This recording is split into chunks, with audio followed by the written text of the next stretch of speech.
নমস্কার বন্ধুরা, আমি প্রিয়াঙ্কা।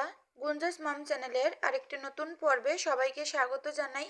আশা করি সবাই ভালো আছেন, সুস্থ আছেন, আমরাও ভালো আছি। তো সবাইকে গুড মর্নিং। এটা হচ্ছে শুক্রবারের ভিডিও। শুক্রবার সকালে আমরা বেগুন ভাজা করেছিলাম, আর বেগুন ভাজা দিয়েই ভাত খেয়েছি। কি আর খাবো বলেন, প্রতিদিন নিরামিষ, তো কি রান্না করব ভেবেই পাই না। তো সকালে ভর্তা তো পেঁয়াজ সরিষার তেল এগুলো খাওয়াই যায় না। তো শুধু শুধু ঘি দিয়ে খেতে কিন্তু ভালো লাগে না, একটু লবণ আর মরিচ আর হচ্ছে ঘি, তো ঘি দিয়ে ওরকমভাবে খেতে ভালো লাগে না। তাই একটু বেগুন ভাজা করে নিলাম।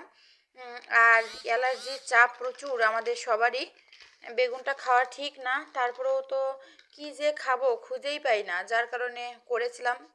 2 পিস করে বেগুন দিয়ে সবাই খেয়ে দিয়ে নিয়েছি। আর বাবা সেদিন হচ্ছে একাদশী ছিল, যার কারণে আমরা তিনজন, মামুনি, আমার আর হচ্ছে আমার হাজবেন্ডের, আমাদের তিনজনের জন্য রান্নাবান্না করতে হবে শুক্রবার। তো আমাদের গায়ে অসুস্থ, তবু বাবার গায়ে তো অসুস্থ না, যার কারণে বাবা ছিল। আর কৃষ্ণ পূজা সবসময় করা যায়, আর যেহেতু তাদের তো কোনো সমস্যা না তাদের বাড়িতে, তাই হচ্ছে একাদশী ছিল, এই আর কি।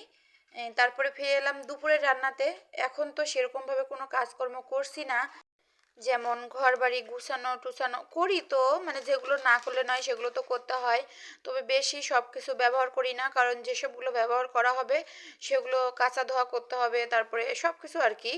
এই যেমন রুম মুছার, ঘর মুছার কথা যদি বলি, প্রতিদিন কি জল দিয়ে মুছতে ভালো লাগে? আর এখন শীতের সময়, তারপরে হচ্ছে এখন তো আমরা পূজা দিচ্ছি না, তো পূজা না দিলে আর শীতের সময় তার সাথে হচ্ছে জল দিয়ে মুছতে হয়। হুইলের গুঁড়া তো ব্যবহার করা যায় না, যার কারণে একদিন পর পর এরকমভাবে আর কি করা হয়, মানে ঘরটার মোছা হয়। আর সব কিছু পরিষ্কারই শুকনো কাপড় দিয়ে একটু করা হয়, এভাবেই চলছে। তো এজন্য আর ভিডিও করছি না, শুধু রান্নাবান্নার ভিডিও ছাড়ছি কয়েকদিন ধরে। কয়েকদিন পর থেকে আবার ঠিক হয়ে যাবে। আর এটা আমি ভাজা করছি, দেখে বুঝতে পারছেন কি না, ওলকপি ভাজা করছি।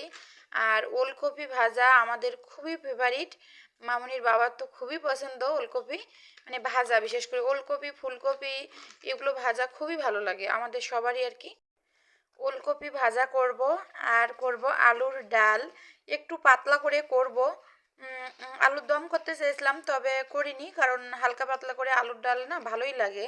পাঁচফোড়ন তেলে দিয়ে, শুকনো লঙ্কা, তারপরে মানে শুকনো মরিচ আর তেজপাতা, পাঁচফোড়ন, এগুলো তেলে দিয়ে আলুর ডাল রান্না করলে কিন্তু খুবই ভালো লাগে। এই যে ভাজাটা হয়ে গেছে, এখন আমি আলুর ডালটা করব। তার আগে আমি আলুগুলো সেদ্ধ করে নিয়েছি রাইস কুকারে, দেখেছেন।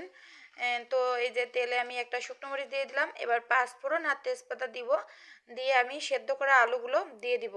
আলুগুলো কিন্তু আমি গ্লাস দিয়ে ভেঙে নিয়েছি, অনেকটাই ভেঙে নিয়েছি, পুরোপুরি, কারণ পাতলা মতো একটু ডাল করব, প্রত্যেকটা আলু আমি ভেঙে দিয়েছি। নিরামিষ আলুর ডালে এই যে ফোড়নগুলো দিলাম, এর কারণে না খুব সুন্দর একটা কিন্তু সেন্ট আসে, যার কারণে খুবই ভালো লাগে।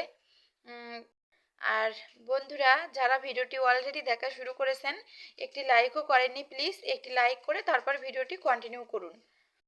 প্রতিদিনের মতো আবারও মনে করিয়ে দিই, যারা আমার চ্যানেলটি সাবস্ক্রাইব করেছেন তাদের অসংখ্য অসংখ্য ধন্যবাদ। যারা এখনও করেননি, প্লিজ আমার চ্যানেলটি সাবস্ক্রাইব করে আমার পাশে থেকে যাবেন, আর আমিও আপনাদের পাশে থাকব। প্রতিদিন যারা আমার ভিডিও দেখছেন, লাইক করছেন, সুন্দর সুন্দর কমেন্ট করছেন, তাদেরকে অসংখ্য অসংখ্য ধন্যবাদ। সব সময় এভাবে আমার পাশে থাকবেন, আপনাদের প্রতি আমার কৃতজ্ঞতার শেষ নেই। আপনারা যদি সাপোর্ট না করতেন তাহলে আমি মানে ভিডিওই আর করতে পারতাম না, কারণ আপনাদের এক একটা লাইক, এক একটা কমেন্ট আমাকে পরবর্তী ভিডিও বানাতে উৎসাহিত করে। তো আপনারা যদি ভিডিও না দেখতেন, কমেন্ট না করতেন, তাহলে হয়তো ভিডিও মানে পরবর্তীতে আর বানানোই হতো না। কয়েকদিন হয়তো করলাম, কেউ ভিডিও দেখছে না, লাইক করছে না, কমেন্ট করছে না, ভিউজ হচ্ছে না, তাহলে মানে পরবর্তী ভিডিওগুলো আমি কিভাবে বানাবো?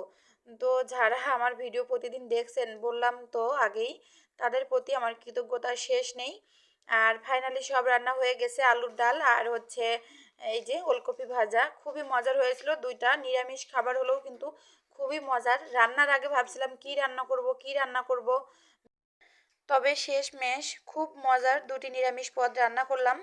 আর এদিকে এই যে এই ভিডিওর ক্লিপটা না আগের নেওয়া, মানে বৃহস্পতিবারের আগের, বুধবার সম্ভবত নিয়ে এসেছিল ওর বাবাই বাজারগুলো।